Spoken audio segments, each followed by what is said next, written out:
السلام علیکم پیارے دوستو، معراج النبی کی رات میں مسجد اقصی میں ہوا بہت بڑا کرشمہ جسے یہودی بھی دیکھ کر کے حیران رہ گئے۔ یہ ایک ایسا کرشمہ ہے جو معراج النبی کا ثبوت بھی دیتا ہے کہ جس کو دیکھ کر کے آپ بھی حیرت میں پڑ جائیں گے اور کمنٹ میں لبیک یا رسول اللہ ضرور لکھیں گے۔ تو میرے پیارے دوستو، آپ اس ویڈیو کو پورا آخری تک ضرور سے دیکھیں اور جلدی سے اس ویڈیو کو ایک لائک کر دیں۔ تو آئیے شروع کرتے ہیں آج کی اس ویڈیو کو۔ دوستو، جب ہمارے اور آپ کے پیارے آقا حضرت محمد مصطفیٰ صلی اللہ تعالیٰ علیہ وسلم کو معراج کے سفر پر لے جانا تھا تو حضرت جبرائیل علیہ السلام جنت سے براق کی سواری لے کر آتے ہیں اور نبی پاک صلی اللہ تعالیٰ علیہ وسلم کو معراج کا دولہا بنا کر کے براق پر سوار کر کے سب سے پہلے مسجد الحرم لے جاتے ہیں۔ وہاں پر نبی پاک صلی اللہ تعالیٰ علیہ وسلم سے کہتے ہیں کہ وہ نماز ادا کریں، تو نبی پاک صلی اللہ تعالیٰ علیہ وسلم وہاں پر نماز ادا کرتے ہیں۔ اس کے بعد وہاں سے وہ براق پر سوار ہو کر کے مسجد اقصی میں آتے ہیں اور مسجد اقصی میں اپنے براق کی سواری کو اس مسجد اقصی کی دیوار سے باندھتے ہیں اور مسجد اقصی کے اندر تشریف لے جاتے ہیں، جہاں پر تمام نبی علیہ السلام موجود ہوتے ہیں اور تمام نبی علیہ السلام صف بنا کر کھڑے ہوتے ہیں۔ پھر جبرائیل امین ہمارے پیارے آقا صلی اللہ تعالیٰ علیہ وسلم سے امامت کرنے کو کہتے ہیں اور بازو پکڑ کر کے مصلی پر کھڑا کرتے ہیں۔ اس کے بعد ہمارے پیارے آقا حضرت محمد صلی اللہ تعالیٰ علیہ وسلم نے تمام نبیوں کی نماز پڑھائی۔ نماز ہونے کے بعد میں حضرت ابراہیم علیہ السلام کھڑے ہوتے ہیں اور بیان کرتے ہیں، اس اللہ کی حمد جس نے مجھے اپنا خلیل بنایا، جس نے مجھ پر نار نمرود کو گلزار کر دیا، مجھ پر آگ ٹھنڈی کر دی، میری ملت کا چرچا ہوتا ہے، اور اس طرح کی باتیں آپ نے فرمائی۔ اس کے بعد حضرت سیدنا داؤد علیہ السلام کھڑے ہوئے۔ انہوں نے کہا کہ اس اللہ کا شکر ہے جس نے میرے ہاتھ میں لوہے کو نرم کر دیا اور مجھے پرندوں کی بولیاں سکھائی، پرندوں کو میرے لیے مسخر کر دیا۔ پھر اس کے بعد سلیمان علیہ السلام کھڑے ہوئے۔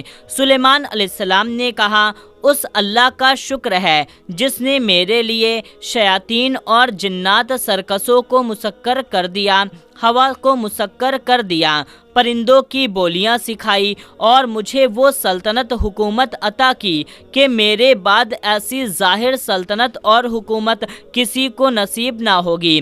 پھر حضرت عیسیٰ علیہ السلام کھڑے ہوئے۔ اور بھی انبیاء کے خطبے ہیں، لیکن اگر ایک ایک انبیاء کے خطبے بیان کریں گے تو ویڈیو بہت ہی زیادہ لمبی ہو جائے گی۔ تو حضرت عیسیٰ علیہ السلام کھڑے ہو کر کے کہتے ہیں، اس اللہ کا شکر ہے جس نے مجھے کنواری پاک مریم سے پیدا کیا، مجھے روح اللہ بنایا، مجھے اور میری ماں کو شیطان سے محفوظ رکھا، مجھے توریت اور انجیل کا علم عطا فرمایا۔ جب سب انبیاء خطبہ دے چکے تو ہمارے پیارے آقا حضرت محمد صلی اللہ تعالیٰ علیہ وسلم کی باری آتی ہے۔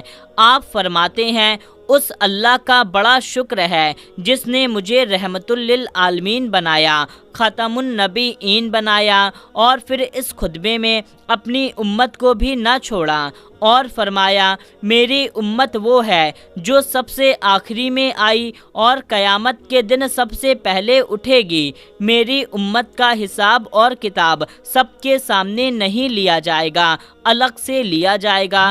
سب سے زیادہ میری امت جنت میں جائے گی، سب سے زیادہ مجھے امت عطا کی گئی ہے۔ فرمایا، اللہ نے مجھے قرآن عطا کی اور اللہ نے مجھے معراج پر بلایا، اللہ نے مجھے مقام محبوبیت عطا فرمائی۔ جب یہ بات کی تو حضرت ابراہیم علیہ السلام کھڑے ہو گئے اور فرمایا، یا رسول اللہ صلی اللہ تعالیٰ علیہ وسلم، یہی تو آپ کی شان ہے کہ اللہ نے آپ کو سب سے افضل ترین مقام عطا فرمایا ہے۔ اس کے بعد نبی پاک صلی اللہ تعالیٰ علیہ وسلم مسجد اقصی سے نکلے اور آپ کے سامنے 2 پیالہ لایا گیا، ایک پیالے میں دودھ تھا اور ایک پیالے میں شراب تھی، تو نبی پاک صلی اللہ تعالیٰ علیہ وسلم نے دودھ کا پیالہ اٹھایا اور اس کو پیا اور اس میں سے تھوڑا دودھ چھوڑ دیا۔ اس کے بعد میں جبرائیل علیہ السلام نے فرمایا، اگر آپ شراب کا پیالہ اٹھاتے تو آپ کی امت پوری شراب میں ڈوب جاتی، لیکن آپ نے دودھ کا پیالہ اٹھایا اور جتنا دودھ پیا اور باقی کا تھوڑا دودھ چھوڑ دیا۔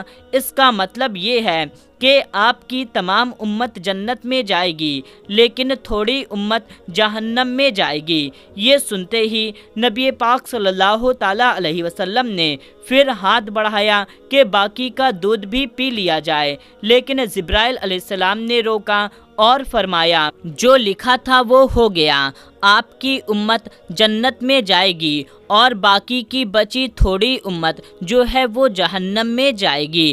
اس کے بعد آسمان سے ایک نور کی سیڑھی آتی ہے کہ جس کے بارے میں نبی پاک صلی اللہ تعالیٰ علیہ وسلم فرماتے ہیں کہ وہ سیڑھی نور کی سیڑھی تھی اور وہ سیڑھی بہت ہی زیادہ خوبصورت تھی۔